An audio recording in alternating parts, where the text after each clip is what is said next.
Ya Rasulullah, Ya Habiballah, Ya Rasulullah, Ya Habiballah, Ya Nabi Allah. Inilah kisah Amirul Mukminin Umar bin Khattab. Muhammad, Ya Habiballah, Muhammad, Ya Rasulullah, Ya Habiballah, Ya Nabi. Pada suatu malam, Umar pergi ke rumah seorang perempuan buta yang sudah tua untuk membantu memenuhi keperluannya. Tapi ternyata ada orang lain yang sudah mendahuluinya dan membantu menyelesaikan keperluan perempuan itu. Umar pun berusaha mencari tahu siapa orang yang sudah mendahuluinya membantu perempuan tersebut. Pagi harinya Umar bertemu dengan Abu Bakar dan memberitahu mengenai peristiwa yang dilihat pada malam harinya. Umar bertanya kira-kira siapa yang sudah mendahuluinya membantu perempuan tua itu. Abu Bakar tidak menjawab. Demi Allah, orang itu tidak lain adalah kamu, begitu kata Umar. Khalifah tersenyum dan tidak terlalu memedulikan peristiwa tersebut. Dia pun tidak mengatakan apa-apa mengenai apa yang telah dilakukannya pada malam itu. Bahkan dia mengajak Umar untuk berbicara masalah yang lain. Dia mengutarakan keinginannya untuk menyebarkan Islam ke Irak dan Syam dan menyelamatkan mereka dari jajahan Persia dan Romawi. Umar selalu mendampingi Khalifah, sehingga kemanapun dia pergi Umar selalu bersamanya.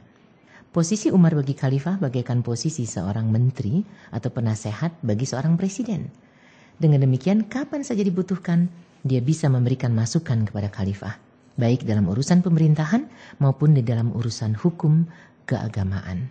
Umar melihat bahwa zaman sudah berubah sejak ditinggalkan Rasulullah. Berbagai permasalahan muncul, sehingga menuntut seorang pemimpin untuk menetapkan hukum dan peraturan yang sesuai dengan perubahan tersebut. Keputusan yang diambil tidak boleh hanya berpatokan pada pemahaman teks Al-Quran dan Sunnah secara harfiah.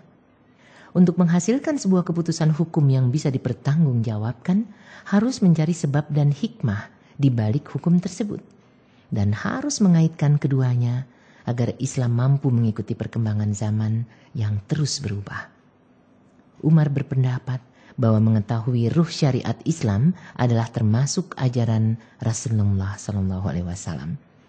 Beliau mengajarkan kepada para sahabat untuk selalu merenung, berpikir, dan berusaha keras untuk mengetahui sebuah hukum dari segala sesuatu. Oleh karena itu, jika mereka tidak menemukan hukum tersebut dalam Al-Quran dan Sunnah, mereka pun diajari untuk mengetahui sebab dari hukum-hukum yang ada dalam teks Al-Quran dan hadis tersebut. Tujuannya adalah agar setiap permasalahan baru yang muncul, hukum tersebut bisa diterapkan dengan baik. Para sahabat dilarang untuk hanya berpatokan pada pemahaman harfiah dan tidak berusaha mencari tujuan sebenarnya dari teks tersebut. Terutama Khalifah Abu Bakar yang sangat mengandalkan pemahaman Umar dalam menentukan hukum. Kepercayaan mereka ini berangkat dari sebuah sabda Rasulullah SAW. Allah menyimpan kebenaran dalam lisan dan hati Umar. Dalam hadis lain disebutkan pula, terkadang dalam suatu umat ada orang yang mendapatkan ilham, dan kalau Allah menakdirkan orang itu ada dalam umatku, maka Umarlah orangnya. Muhammadun Rasulullah.